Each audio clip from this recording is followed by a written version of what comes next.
Welcome to The Explainer. Sometimes you stumble across a piece of internet poetry that absolutely stops you in your tracks. And today, we're diving into one of those exactly. We are looking at a really fascinating piece called Dream Girl by Bananda Das. Now, right on the surface, sure, it might just seem like a simple expression of fandom, but as we really start to unpack these lyrics, we're actually going to find a surprisingly deep, intricate case study of romantic idealization. We're going to break down the passionate, highly rhythmic architecture of how an everyday, run-of-the-mill crush on a famous figure can spiral completely out of control, eventually turning into a profound, literally electrifying personal muse. So what exactly happens when a Hollywood dream morphs into an all-consuming obsession? Let's just jump right into the emotional landscape here, because this whole text is really about a journey. It's exploring how a distant, arguably impossible crush transforms from just a fleeting thought into a powerful, defining fixation. I mean, we've all had moments where we admire someone from afar, right? Especially someone on a screen.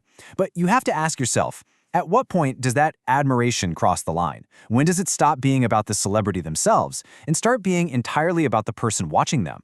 Well, we are going to trace that exact psychological shift, step by step, through the narrator's own words.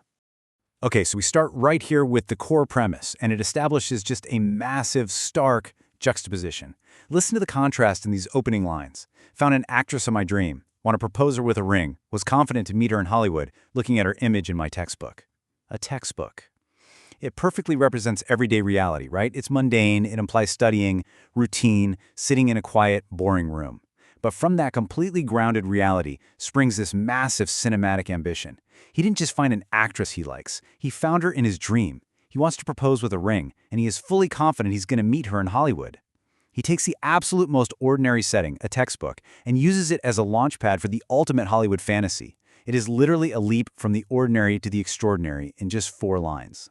Now, right away, the text establishes a recurring mantra. She's wonderful, she's beautiful, she's my dream girl. And throughout the piece, this chorus just repeats over and over again. In poetry, repetition isn't just there for the rhythm, it acts as an anchor. It is the pulsing heartbeat of our narrator's mind. Every single time his thoughts start to race or his emotions begin to escalate, he reels himself right back to this one simple grounding truth. It's an affirmation. By repeating it so much, he's cementing her status in his own reality. She is no longer just an actress. She has been officially categorized and immortalized as his definitive dream girl. And this is where the dynamic of the poem takes a completely unexpected and honestly, brilliant turn. Usually, right, in songs about celebrity crushes, the narrator is totally self-deprecating. They act like they're a nobody and the celebrity is an untouchable god. Well, not here. Instead of acting like a passive fan just sitting in the dark, our narrator boldly declares, "I'm attractive, I'm hardworking, my strength is electrifying." I mean, wow. He is actively framing himself as a worthy equal in this romantic drama. He is building his own ego up to match her level. That phrase, "my strength is electrifying," is just so powerful. It shows this incredible surge of self-esteem that is directly fueled by his infatuation with her. She literally makes him feel powerful. So, the crucial point to realize is that the narrator's infatuation is evolving. It shifts from just acknowledging her physical beauty into something far deeper. It's an almost spiritual connection at this point. Listen to the very specific sensory details he dials into. The charisma of her soul, the magic in her eyes, the warmth in her vibes. Notice what's missing? He isn't talking about her box office numbers or her glamorous Hollywood lifestyle. He is breaking down her essence into these highly specific, ethereal qualities. It tells us that this idealized version of her is perfectly, seamlessly tailored to exactly what he needs emotionally. Which brings us to a vital bridge in the narrator's journey. I get some feeling every time. This line is absolutely key because it acknowledges that the charisma and magic we just talked about, they aren't just abstract concepts to him. They are directly responsible for the real, physical, and emotional stirrings he's experiencing. It's a sudden confession of vulnerability. Remember that electrifying strength he was just bragging about? Well, despite that, he's admitting she has a totally uncontrollable effect on him. It's a very grounded, very human moment right in the middle of this grand fantasy. Every single time he sees her, that feeling hits him, confirming that, to him, this bond is entirely real. But then, the inciting incident hits. Up until now, he's been looking at a textbook, feeling warm vibes, essentially just daydreaming. But then a real-world event occurs. Today I saw her movie.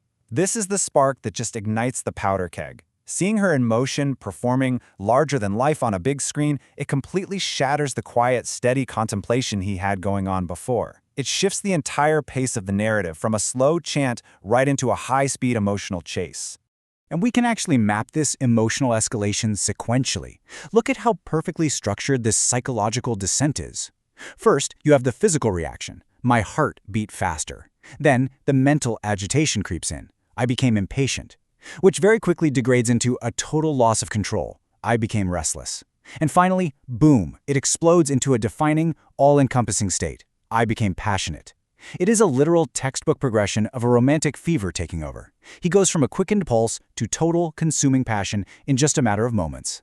And here is where the emotional dam just completely breaks. The climax. We get this direct, massive confession. I love you, Scarlett. I love your name. I love your smile. For the very first time in the text, he drops the generic dream girl or actress labels and gives his muse a name, Scarlett. By naming her, the fantasy instantly becomes hyper-specific. He's speaking directly to her now, effectively breaking the fourth wall of his own daydream. And that rapid-fire repetition, I love you, I love your name, I love your smile, it perfectly mimics that racing heartbeat from a second ago. He is completely overwhelmed, revealing the absolute, unvarnished depth of his fixation.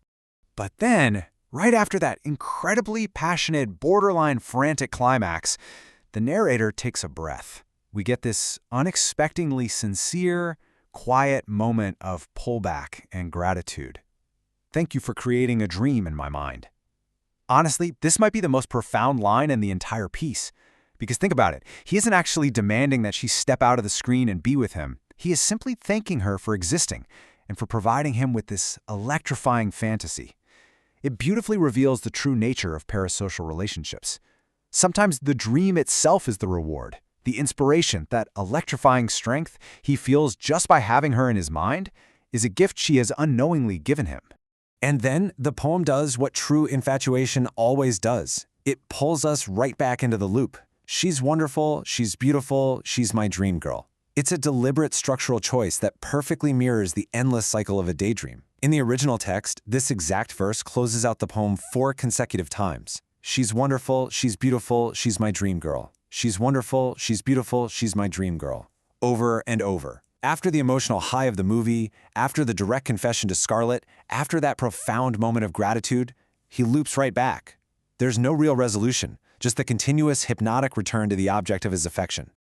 So, I want to leave you with this thought as we wrap up our analysis today. We've watched this narrator go from a mundane textbook to the heights of Hollywood, discovering his own electrifying strength through a distant muse named Scarlett. But it really makes you wonder about our own parasocial relationships, doesn't it? When we look at our own dream girls or dream boys in media, what are we really seeing? Is the magic, the charisma, and the warmth we perceive actually them? Or is it just a reflection of our own desires? Perhaps the electrifying strength we admire so much in celebrities is really just the raw power of our own boundless imaginations. Definitely something to think about the next time you find yourself entirely captivated by an image on a screen. Thanks so much for joining me on this explainer, and keep questioning what you see.